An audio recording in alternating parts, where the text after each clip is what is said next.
There's a pulse in the air when the wilderness calls, a restless heartbeat that stirs something primal inside me. It's a mix of anticipation and unease, a tug toward the unknown that's impossible to resist. The dense forest had always fascinated me, not just for its natural beauty but for the whispered rumors that clung to its shadows, stories of disappearances, strange sightings, and an unspoken warning that those woods were not entirely welcoming. I'd told myself it was the lure of adventure, the thrill of venturing where few dared, but deep down, I knew it was something more, a need to confront the darkness lurking just beyond the trees. That weekend, Emma, Josh, Lucas, and I packed our gear with a mix of excitement and nervous energy. We weren't seasoned campers, but the idea of exploring a remote woodland known for its eerie history made the ordinary thrill of camping feel charged with something electric. The locals barely spoke of the forest without lowering their voices, casting wary glances over their shoulders. We heard about people vanishing without a trace, about strange lights flickering through the canopy, about faint cries carried by the wind. None of it deterred us; if anything, it made the trip more irresistible. As we drove deeper into the wilderness, the trees grew taller and denser, their branches knitting a dark tapestry against the fading sky. The scent of pine thickened the air, mingling with the earthy aroma of damp leaves and moss. We joked and laughed, trying to mask the nervous thrill threading through our voices. The forest seemed to welcome us at first. Birds chirped, squirrels darted through the underbrush, and a cool breeze whispered through the leaves. It was the kind of place that felt alive, breathing with ancient rhythms far older than us. We set up camp in a small clearing just as the sun began to dip behind the horizon, casting long shadows that stretched like fingers across the ground. Emma spread out the tarp while Josh gathered firewood, his movements quick and efficient. Lucas and I worked together to pitch the tent, our hands fumbling slightly with the unfamiliar knots. There was a shared sense of accomplishment when the fire finally crackled to life, its warm glow pushing back the gathering darkness. But as the daylight faded, an almost imperceptible shift took hold of the forest. The cheerful chirping of birds quieted, replaced by a heavy silence that seemed to press in on us from all sides. The wind had dropped, leaving the air still and charged with a strange tension. I found myself scanning the tree line, catching fleeting glimmers of movement, shadows slipping between trunks, too quick and elusive to be animals. Emma noticed it too, her smile faltering as she tightened the straps on her backpack. The whispers began then, soft murmurs carried on the breeze that we couldn't quite place.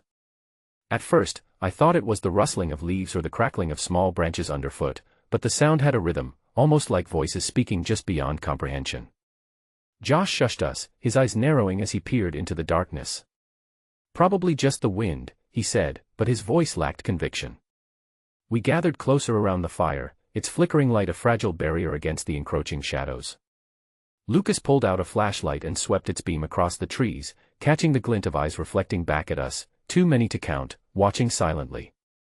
The forest suddenly felt less like a place of refuge and more like a trap, the trees closing in like sentinels guarding secrets we weren't meant to uncover. Despite the growing unease, we tried to hold on to the thrill of the moment. We shared stories and plans for the hike tomorrow, but the words felt hollow against the oppressive silence wrapping the forest.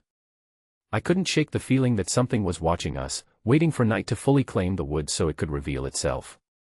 As the sky darkened to a deep indigo, the temperature dropped sharply. Our breaths became visible, misting in the cold air, and the fire's warmth seemed suddenly inadequate. The shadows at the edge of the clearing grew thicker, more defined, and the soft murmurs turned into barely audible whispers that seemed to echo from the trees themselves.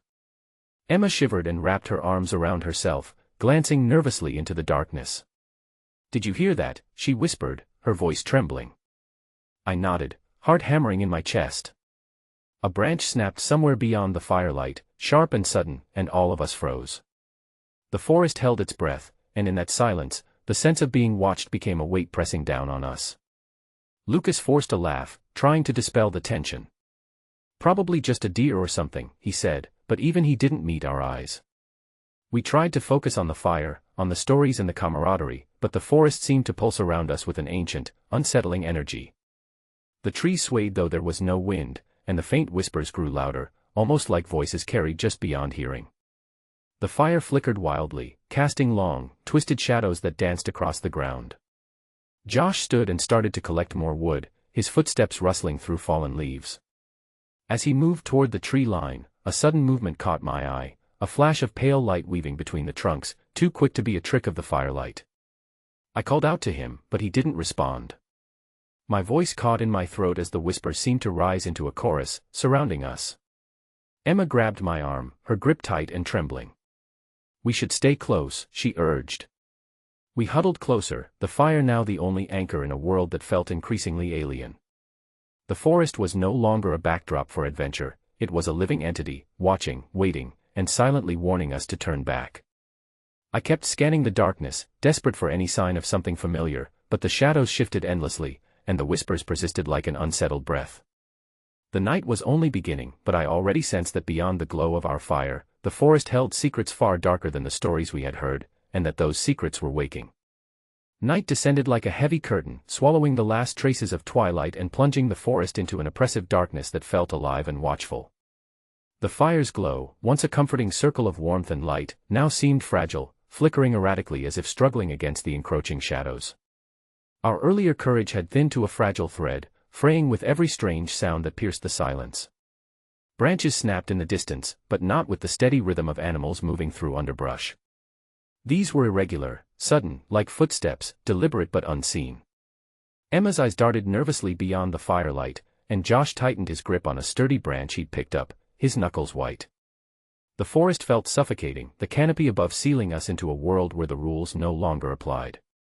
Then, there were the figures.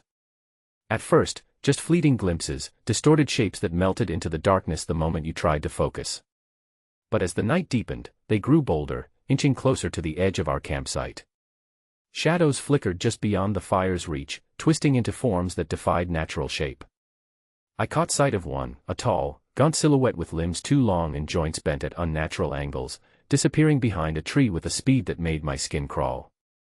Lucas was the first to break the fragile calm. He had been peering into the darkness, flashlight beam trembling in his grasp. A sudden flash of pale light flickered deeper in the woods, an ethereal glow that danced between the trees like a will-o'-the-wisp. Without a word, Lucas rose, eyes fixed on the light. "I'm going to check it out," he said, voice tight but resolute. Emma and Josh protested, but he was already moving, swallowed by the darkness as he followed that haunting glow. I wanted to stop him, to call him back, but my voice stuck somewhere between panic and disbelief. Seconds stretched into an agonizing silence before the forest swallowed his footsteps entirely.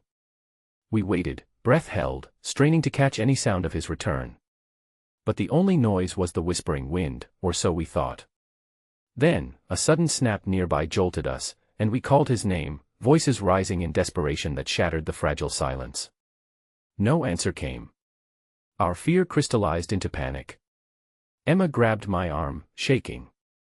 "We have to find him," she said, her voice trembling. With only the flashlight between us, we plunged into the woods, the beam cutting a narrow path through the dark. The forest closed in, branches clawing at our clothes, the scent of damp earth thick and suffocating. The whispers grew louder, as if the trees themselves were murmuring warnings in a language just beyond comprehension. After what felt like endless minutes, we stumbled upon a clearing.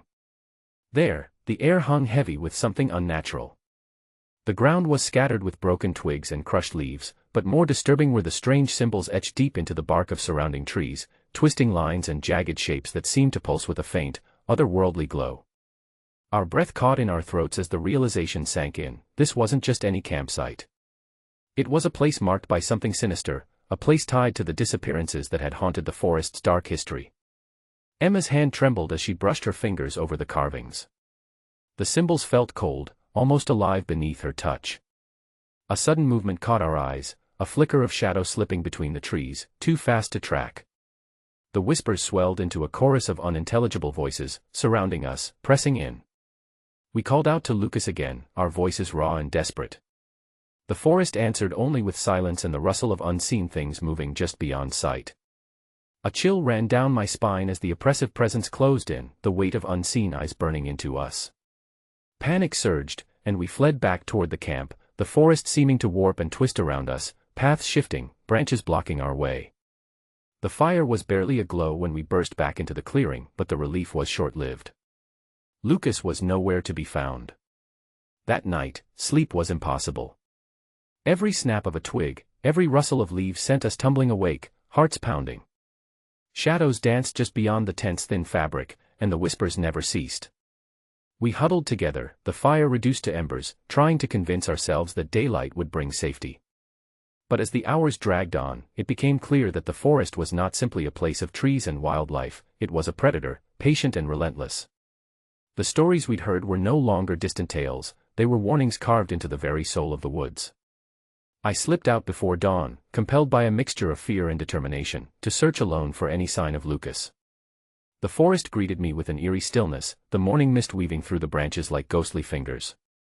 My footsteps led me to another abandoned campsite, decrepit and overgrown, shrouded in shadows.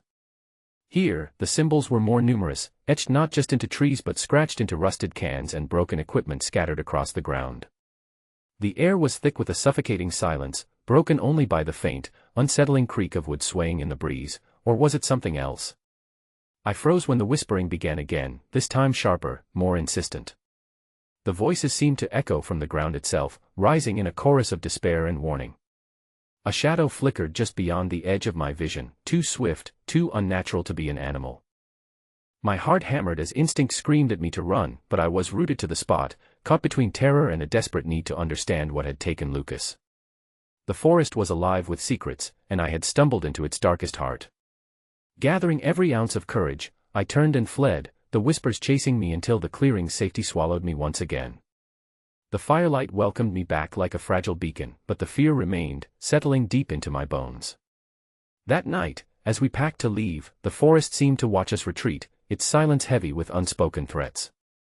We left without Lucas, his absence a wound that would not heal, the mystery of his disappearance a haunting reminder of the darkness lurking beneath the canopy. The forest had claimed one of us, and it was clear it wouldn't stop there. The forest didn't just take Lucas that night, it left behind a wound that refused to close, a scar etched deep into our minds and souls. Even after we escaped its suffocating grasp, the memories clung to me like a second skin, heavy with dread and unanswered questions. The quiet moments were the worst, when the world seemed normal and the shadows of that night whispered just beneath the surface of my thoughts. I found myself haunted not only by the loss of my friend but by the forest itself, a living entity that masked its malevolence beneath layers of beauty and silence. It wasn't just the darkness between the trees or the chilling whispers that unsettled me, it was the knowledge that the forest was patient, waiting for curious souls to venture too far, to stumble upon its secrets and lose themselves in its depths. In the months following, I sought out others who had faced the forest's sinister grasp. There was the hiker who barely escaped after encountering a bloodied figure standing motionless beside the trail, its hollow eyes fixed on him with a hunger that defied explanation. He spoke in trembling tones of how the figure seemed to dissolve into the mist when he raised his camera, leaving nothing but an echo of cold dread. Then came the story of a group of hunters who vanished after hearing unnatural cries echoing through the trees at night, sounds that twisted and warped into voices calling their names, luring them deeper into the wilderness. Search parties found only their abandoned gear and footprints vanishing into the underbrush, as if swallowed by the earth itself.